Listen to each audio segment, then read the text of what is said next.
Alors, vous êtes le perdant magnifique, le cancre à l'école. Vous avez passé 20 ans de votre vie à chercher votre place dans le monde. Vous avez fait de petits boulots qui se terminent en échec. Et finalement, à l'âge de 35 ans, vous écrivez votre premier roman, en seulement 7 semaines. Ce formidable livre, En attendant vos jungles, qui a été énormément apprécié.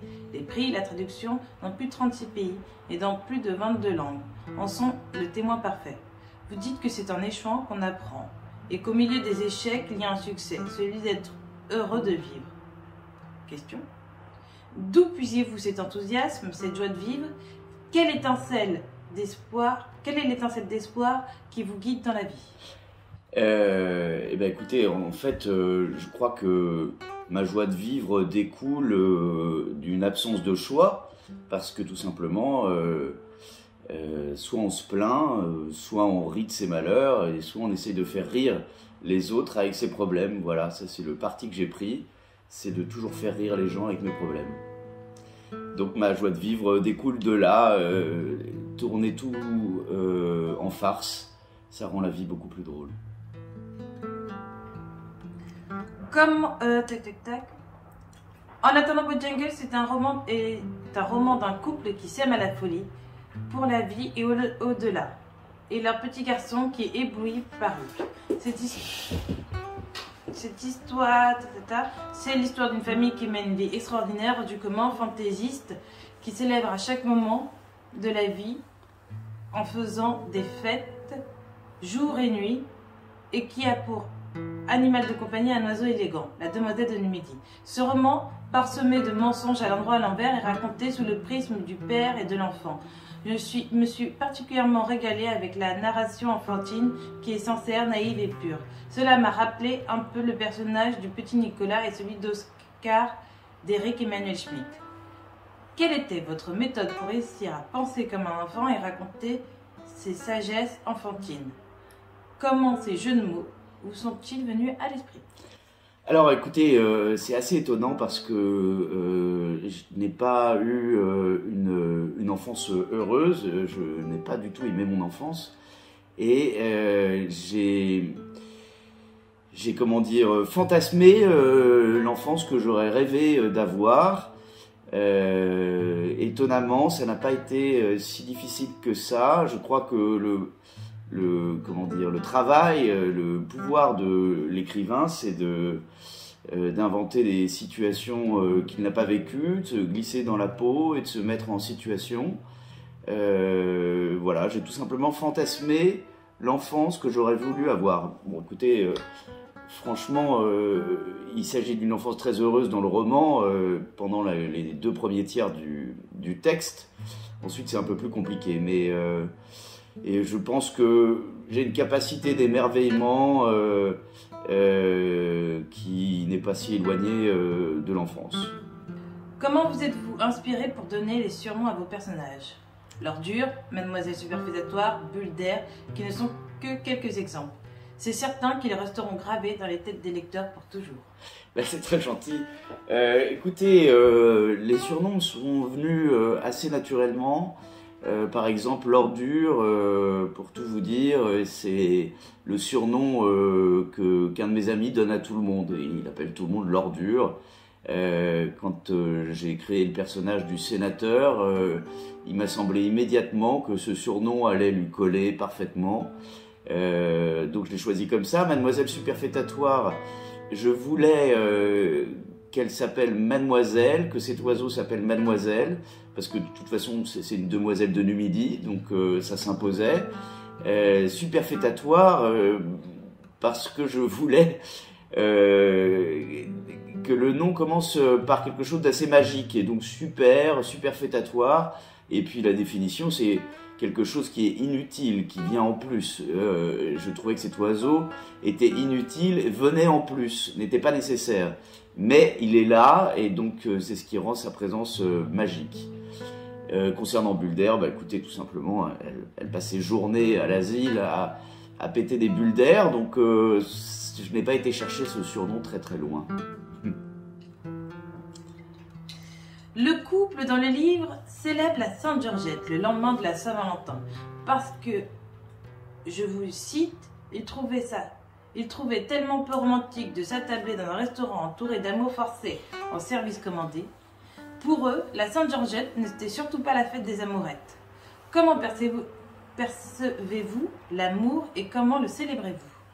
Alors, mais c'est une grande question que vous me posez là, et il faudrait des heures pour y répondre. Je crois être quelqu'un de sensible et de romantique. Comment est-ce que je célèbre l'amour? Bah écoutez, dans la joie, la bonne humeur, la passion et les attentions quotidiennes. J'ai la chance d'avoir rencontré un amour absolu, et donc même si je ne l'avais pas rencontré à l'écriture du roman, j'étais déjà romantique à l'époque et je l'attendais. J'ai la chance de l'avoir trouvé. Est-ce que vous envisagez d'écrire une suite en attendant Bojangles qui raconterait la vie de la famille vue sous le prisme de la mère?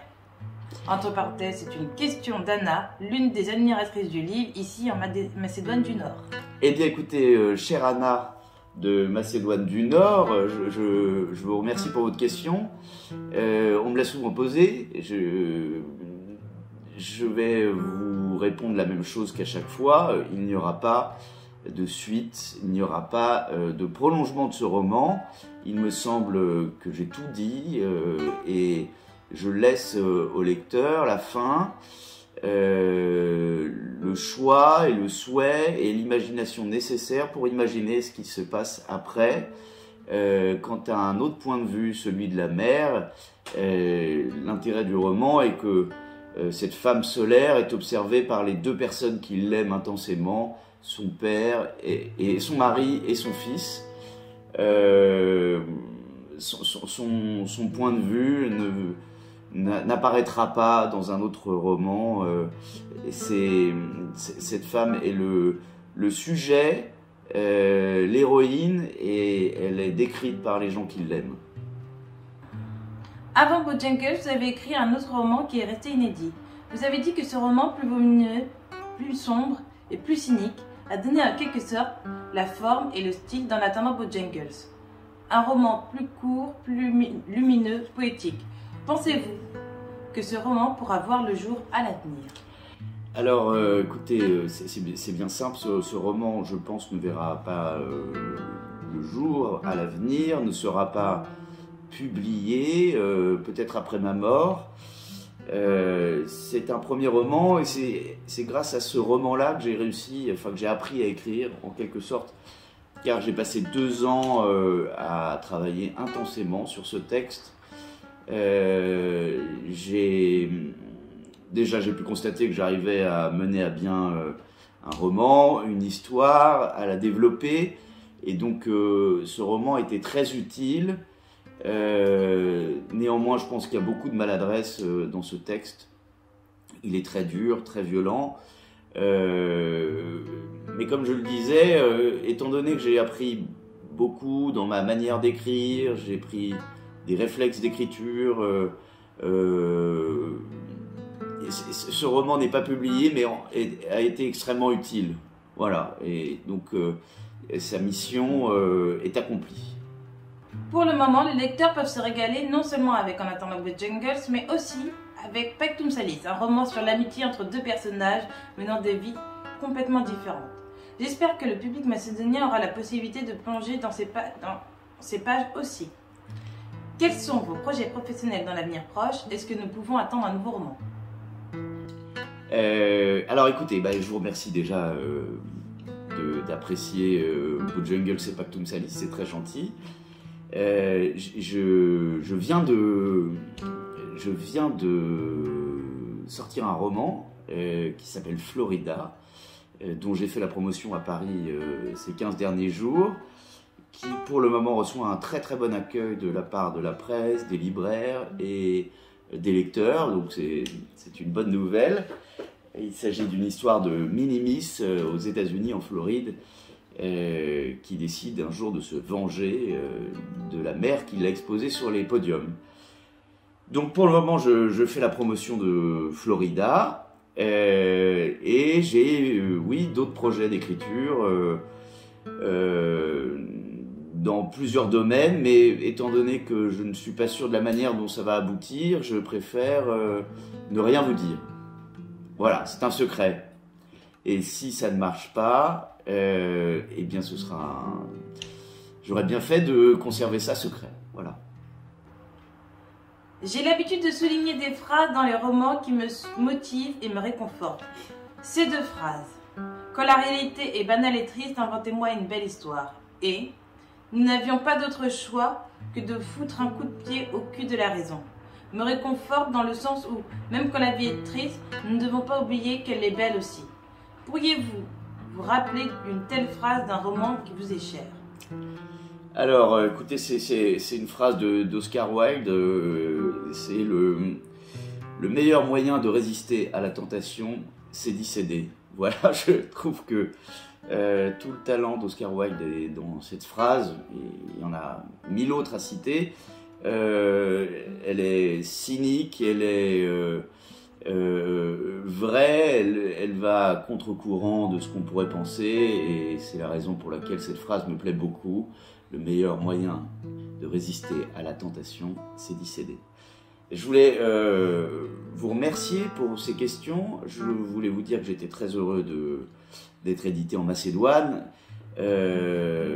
J'espère que le contexte un jour sera favorable pour que je vienne vous rendre visite, que je puisse rencontrer les lecteurs en Macédoine, que je puisse vous rencontrer vous, qui avez beaucoup travaillé pour l'édition de mon livre en Macédoine.